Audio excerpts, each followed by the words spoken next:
The following program was produced by the Theosophical Society in America. Life is a journey. I'm sure we've heard that before, a nice cliche, trite, but I think the metaphor is still a pretty good one. A journey from here to there, from birth to death, from this room to the dining room. A journey.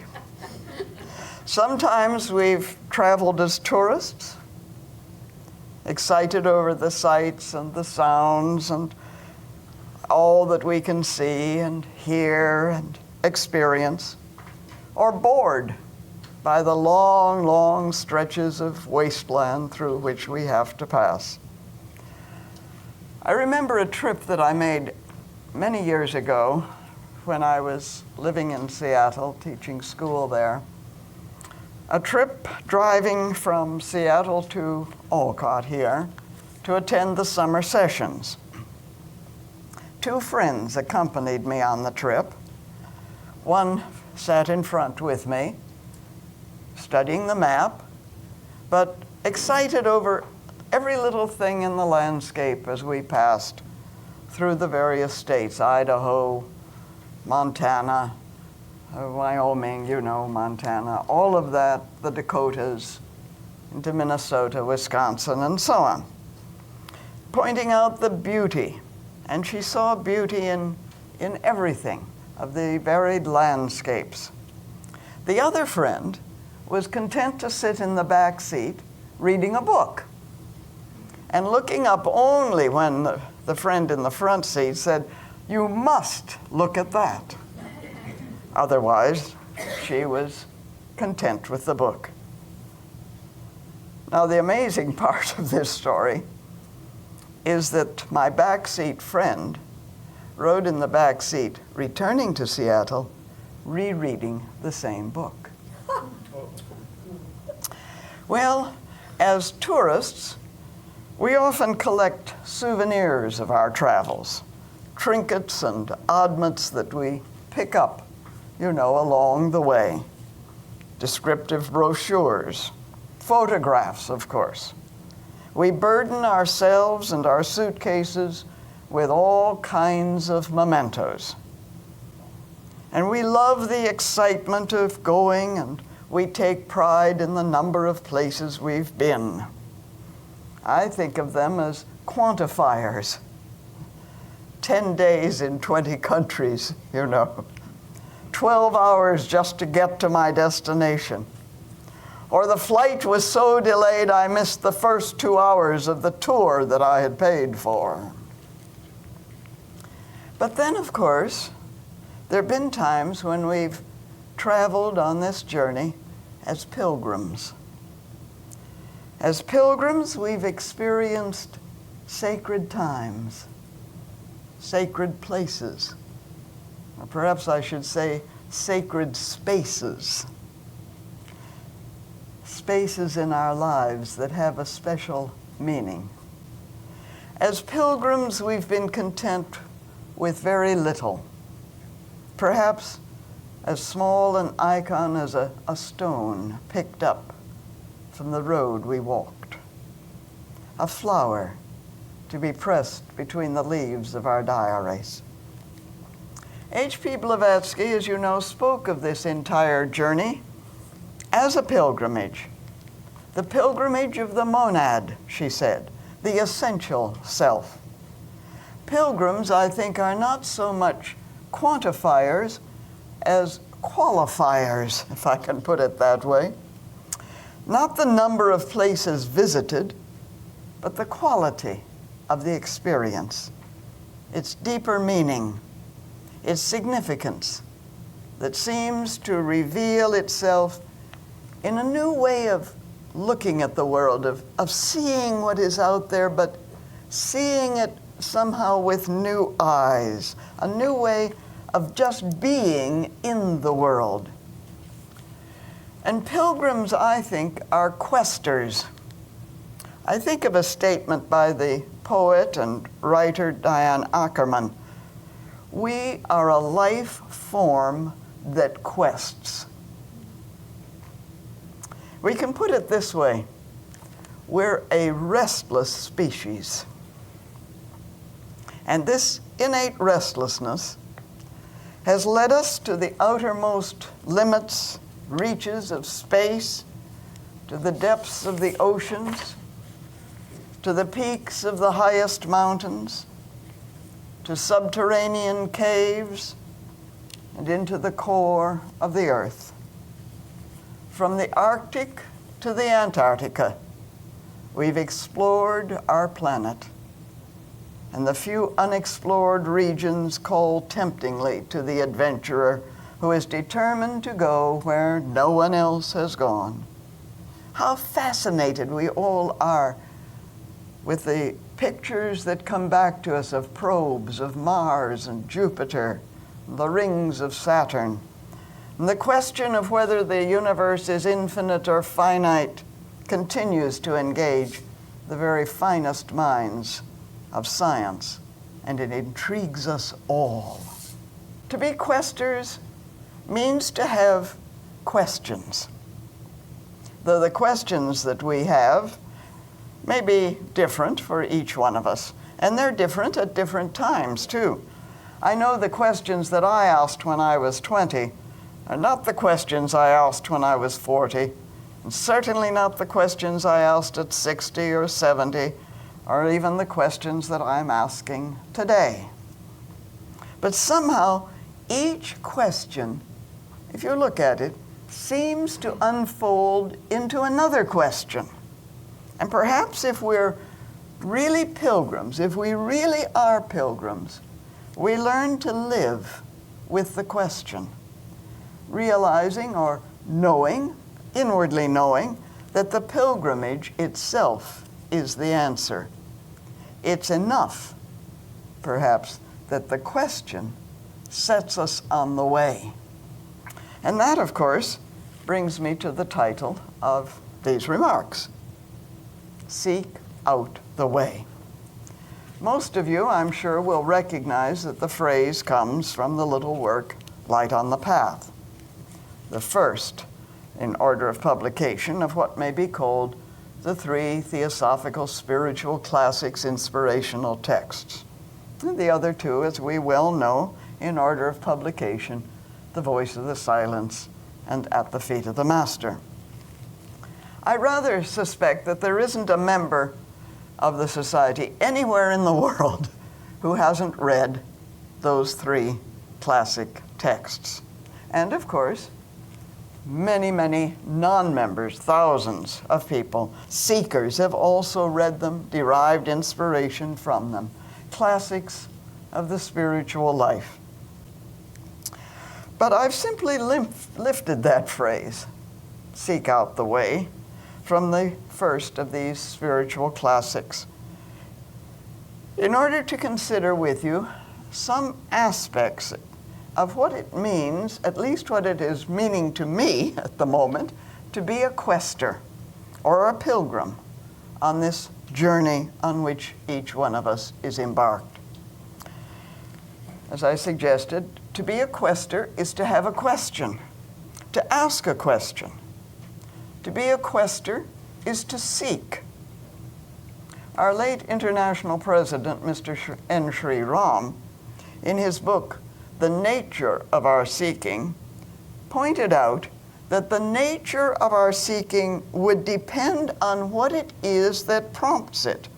And then he stated further, we often use the words seeking and search, but without inquiring deeply into their implications, the psychological process in relation to a truth which is not of the same nature as the facts of the external world, but is a truth to be realized within oneself. He used the examples, of Annie Besant and the Prince Siddhartha as genuine seekers. And we could add numerous others. Arjuna in the Gita, a seeker with a question, like all of us. Socrates, seeking answers, but mainly asking questions. Unless we seek, unless we realize that we are questers on this journey of existence, pilgrims or tourists, there is no way, no path, no road. So let me first of all cite 3 quotations that come to the heart of my thesis. The first is perhaps the most direct and the simplest, and it comes from the inaugural address of the president-founder, Henry Steele Olcott. He wrote and said, "We seek, inquire, reject nothing without cause, accept nothing without proof. We are students, not teachers." Well, I think we might point out here that's how often on our publicity leaflets and our other literature we state that we are a society of seekers, a group of inquirers. And yet, dare I say it, how often when we join the society, once we've joined, we cease to inquire, or at least to question any of the ideas we have so enthusiastically embraced. The second quotation has long been one of my favorites, a statement to which I return again and again to probe its meaning.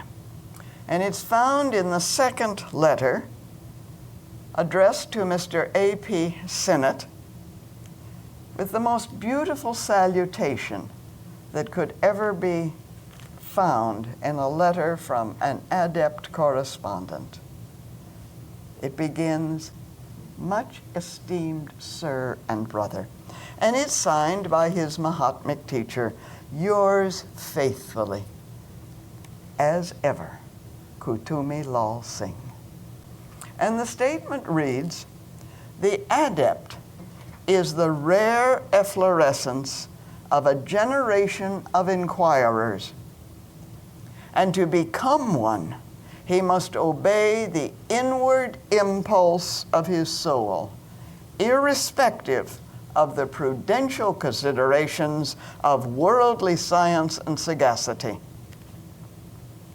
2 ideas confront us in that statement. First, to become an adept requires inquiry. And second, we must follow our own inward impulse without regard to worldly concerns or the demands imposed by others. We'll return to these ideas, but now to the third quotation, a bit longer. This one from Joseph Campbell, a great mythologist of our time. And it comes in the 4th volume of his series, The Masks of God, the volume devoted to creative mythology. And there Campbell writes, "Just as in the past, each civilization was the vehicle of its own mythology, developing in character as its myth became progressively interpreted, analyzed, and elucidated by its leading minds, so in this modern world, where the application of science to the fields of practical life has now dissolved all cultural horizons, so that no separate civilization can ever develop again. Each individual is the center of a mythology of his own, of which his own intelligible character is the incarnate God, whom his empirically questing consciousness is to find." And so, as Campbell adds, the pathless way is the only way now before us. Implicit in Campbell's words are the 2 ideas found in the Mahatmic communication to Sinnott: inquiry, or a questing, which Colonel Olcott emphasized at the founding of our society, and the need to find our own way, to follow our own inward impulse. There is no way until our feet have trod it. What is all important to the finding of that way is the seeking. How often I myself have heard the late Mr. Krishnamurti say to his audiences, as well as in his dialogues with small groups, "Inquire, sirs, you do not inquire." So just what is it then to inquire? To have what Campbell called a questing consciousness. What is it to seek? And what is it that we are seeking? It seems to me that to inquire, to genuinely inquire, means that we are in earnest about understanding ourselves and the world in which we are living. It means that we are willing to clear away any and all excess mental and emotional baggage so that the mind is clear, transparent, translucent perhaps. Only in such a mind that is without prejudice and preconception, a mind that is not entangled in its own net of favorite and passionately held convictions, a mind that is not shadowed by personal likes and dislikes. Only in such a mind can the truth of a way, one's own unique way, arise. The inquiry, in other words, must be from an authentic openness, not the kind of seeking that is already convinced of the answer. This is the way reincarnation works. Let me tell you all about it. Or, this is your karma. Just bear it. I have enough of my own. And this is how it is after death. Well, of course, we ought to know. We've been there often enough, I think. Do we feel that the last word has been given to us on any of these subjects? On theosophy itself? The question posed by the word seek. I recall a statement by Jacob Needleman in his book, The Heart of Philosophy. Needleman wrote, "Philosophy is no answer to anything. The function of philosophy in human life is to help man to remember. It has no other task." Well, I like to substitute the word theosophy for philosophy in those statements. I say this because so often we hear that theosophy answers all the questions. It doesn't answer any question. You answer the question. You may use the Theosophical Philosophy, the great and noble concepts, those immortal truths, those primary first truths, as the Mahatma Cage called them. But you answer the question. You alone. And I think it's we ourselves that must learn to answer the questions. The questions that are posed by ourselves and by today's world. And theosophy helps us to remember. It awakens us to right memory. But to be awakened, we must ask the right questions. We must seek, inquire, probe deeply into the matters. And such a statement, of course, implies that we've forgotten something, that we are in what might be termed a state of metaphysical forgetfulness. And life, all the circumstances of existence, call on us to remember who we are. Because when we remember who we are, we will have found the way. Perhaps it's useful to quote Needleman again.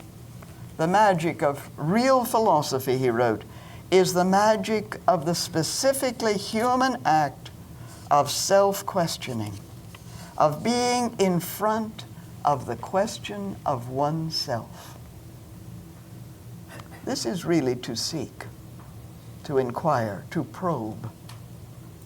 This is what Socrates, the greatest questioner of Western philosophy, demanded. This is the demand of the Upanishadic teachers of ancient India. It is the demand of Krishna in awakening Arjuna, as recorded in the Bhagavad Gita, to stand in front of the question of oneself. This is to remember our authentic self. It was William James who once wrote, "The deepest question that is ever asked admits no reply." But it demands, James said, what he termed a resolute turning of the will. And I would equate that turning of the will with what the Mahatma Kutumi called the inward impulse of the soul. It demands that of us. To really ask the deepest question demands that inward impulse that we go within, which then must be obeyed. Out of the seeking, out of the questioning, the inquiring, comes the way. A way that is both a path and pathless. It is a road steep and thorny, as Blavatsky told us. It is narrow, and few there are who find it, as the Master Jesus declared. It is narrow as a razor's edge, as one of the Upanishads states.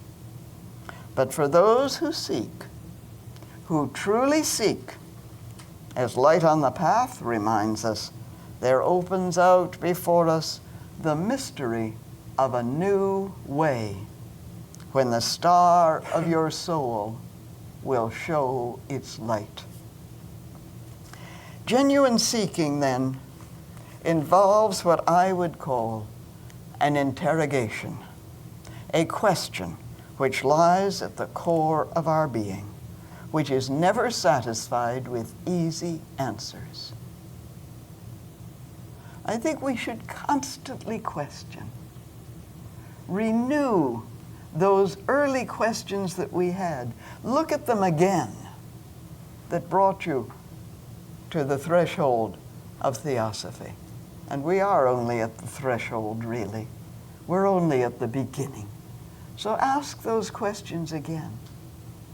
Look deeper. Look ever deeper. Inquire. Seek.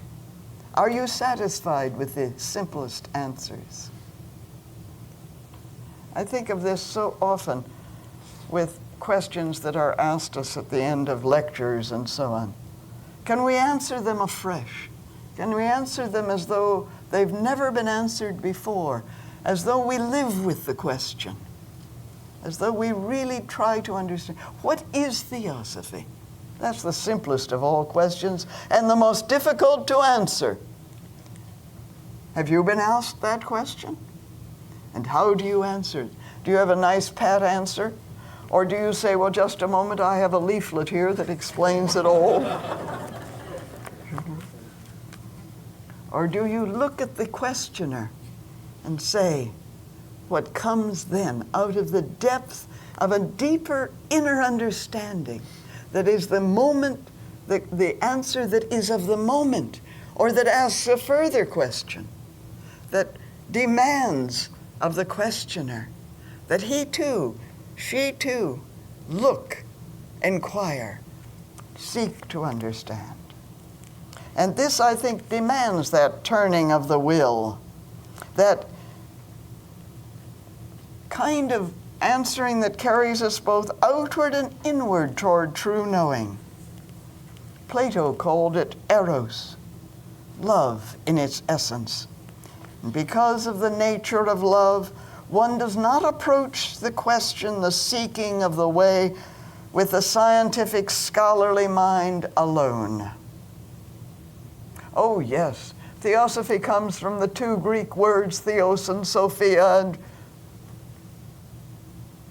then we stop. And what is theos? Theos, from the Greek verb thein, to grow from within outwards, to be creative, to be renewed at every moment, to be a participant in the whole creative process. And sophos, a new kind of love, of knowing, which is love, which is compassion. Can we answer out of that? Not saying as though we knew Greek, which most of us, it is Greek to us, or out of that interior knowingness that comes on it afresh. One stands before the question, as Socrates demanded of his listeners. One gives attention to the question, stripped, as Plato might put it, of all but love itself. And in such a condition, one remembers. One reassembles one's own primal knowing. There is, I would suggest, no other way, no other path. And because there is no other path, it is essentially and always a pathless way. For until each one of us has trodden it, no path exists. In its truest meaning, this, I believe, is what it means to be a theosophist, not simply a member of the Theosophical Society, but an authentic theosophist, a knower and a lover of wisdom, of truth, of beauty. It is to seek, to ask the really big questions, the central questions of human existence, and never, never, never be satisfied with answers until we have probed, inquired ever more deeply. In one of the Upanishads, it is said, "As a pot with cracks shows light within, so the hidden light of Atman shines out through cracks in the mind-body complex." Well, I think the question, the seeking, the inquiry produces cracks. Cracks in the mind-body complex of each one of us. Perhaps that seeking makes us crackpots. So much the better for us. I think the world is desperately in need of theosophical crackpots. There need to be ever-widening cracks in our psychological nature if ever the light of Atman is to blaze forth in all its splendor. So let's be the crackpots of the world. We need to shatter the molds of our own mental, emotional encasements and let the light of Atman, the light of the one immortal self, the light of the true self, shine forth. That, I suggest, my dear friends, is to seek out the way.